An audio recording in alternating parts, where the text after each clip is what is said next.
hate false facers is Black Mask. And whenever I'm not, of course, ruling over Gotham City with my false face society, I'm actually also an accountant. And here recently, I actually viewed the Indie World showcase that Nintendo released, and they, of course, they announced that there was a indie sale going on. So I was actually checking the shop, I guess, Nintendo shop, whenever this game actually kind of caught my eye, which is Dragon Audit. And basically, it's supposed to be a story about an accountant that falls in love with a dragon. Seeing as how I'm a world-class accountant, I thought it'd be great if I reviewed it. So let's go ahead and get into it. Now, Dragon Audit is a game developed by Archive Entertainment, a company founded by Robbie Zinchak, or Z for short, who is also known for creating the game 88-bit MMO. Dragon Audit itself is a point-and-click puzzle and romance game, where a battle accountant or knight meets a dragon girl who wants to be rescued by a handsome knight. The story mainly revolves around you and the dragon girl solving different puzzles and uncovering each other's past.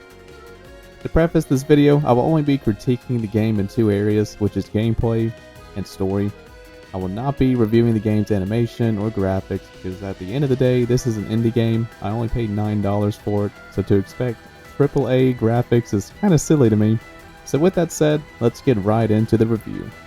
Alright, so overall the gameplay, I actually really enjoyed it. However, I'm just going to point out some of the problems that I had with it. And I'm also basing this more on for people who aren't just straight up veteran gamers as well. So anyway, one of the first problems I actually had with the game was the instructions.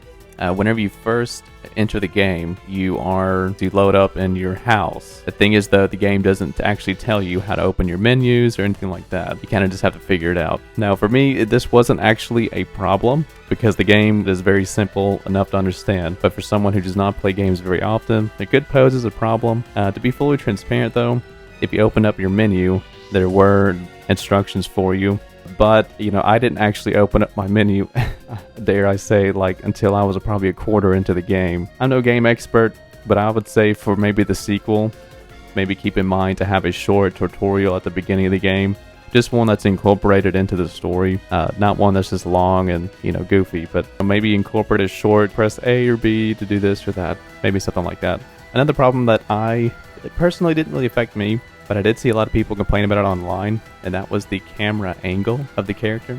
It is a bit wonky, I will say, but it didn't really harm me, at least. But I do say it was more of just an annoyance than anything else, because sometimes if I would walk up to an object, it would just instantly turn my character around. So I couldn't click on it anymore. I'd have to walk away and then walk back toward it. So nothing too crazy, but I know a lot of people, for some odd reason, were really anal about that. I just thought it would be worth mentioning.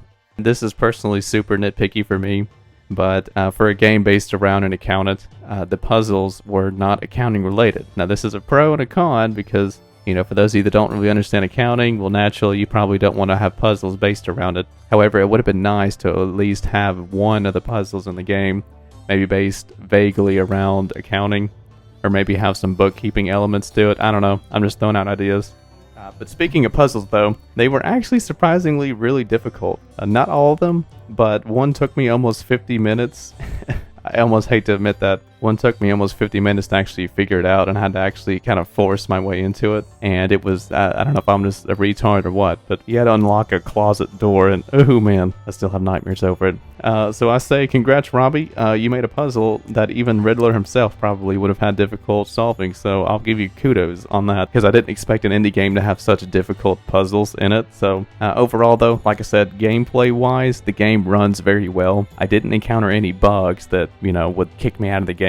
Like I know whenever I play Yu-Gi-Oh! Legacy of the Duelist, Link Evolution, my game crashes fairly often, maybe once every 4 logins. Whereas this game, I logged in 4 times for about, in total, probably 4.5 hours. And the game, didn't once actually crash on me. So technical wise, the game runs fine and won't crash. So, which I thought was pretty impressive.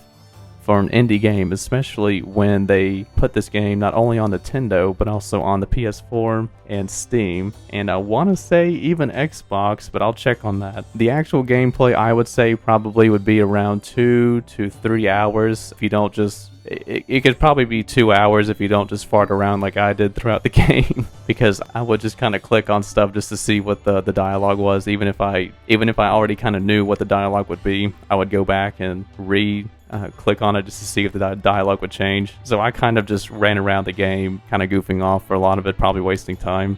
But I will say, if you're like dead set to just finish the game as soon as possible, it'll probably take you maybe 2 hours, maybe even less than that if you're speedrunning it. I don't know. I felt pretty fulfilled by the end of the game. I felt like for the money I paid, the gameplay I got was pretty solid. I'd rate it pretty highly. Now, however, I did not share the same fulfillment when it came down to the story, which we might as well get into right now.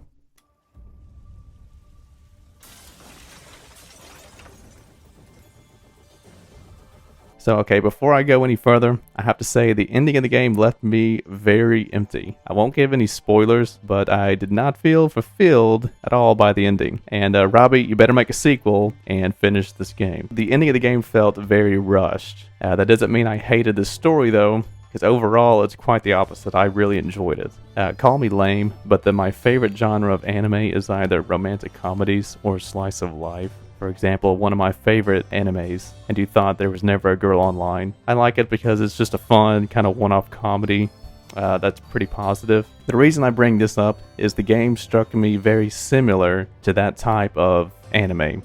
Just the goofy setting and a lot of the jokes, they all kind of it reminded me of that. I know that's kind of a very discreet slice of life anime to relate it to, but those are kind of the vibes that I got from it. But while I was playing, I almost wondered if the creators would eventually try and make a comic book or maybe even a manga associated with it, just based on how similar the mannerisms all the characters exhibited to that of like a stereotypical anime.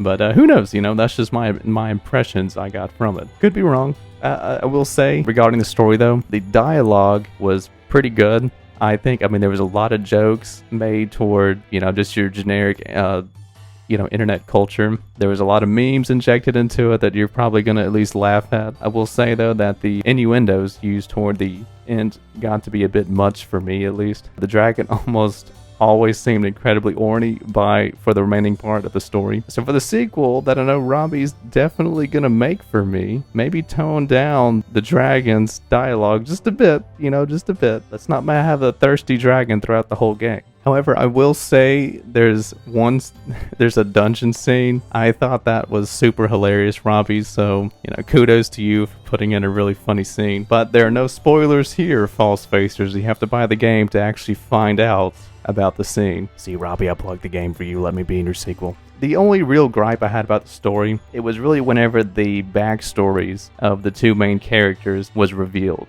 There's one point in the game where both George and Ara, oh, and by the way, that's the main characters' names, reveal a major part of their backstories to each other. I kinda wish the developers had separated the two stories. As a player, it was a little overwhelming to get both backstories around the same time. Come on, Robbie. They were both really heartfelt, and to receive both bombshells at the same time, it was just so much. Overall, though, I did like the story, and I really liked the dynamic George and Ara had toward one another, but the game's story just abruptly ending with plot points not concluded just made me feel almost kind of empty by the end. However, I will say in a Steam post, Robbie did say that if the game performs well, then he wants to make a sequel which actually completes the story, so there is that at least. So if you made it this far in my contorted ramblings, you're probably wondering my conclusion and rating for the game. Well, let's go over what I didn't like about the game. Gameplay wise, the game runs well. However, for the next installment, I would suggest a better tutorial for newer players to the genre, and fix the camera angle everyone seems to be anal about.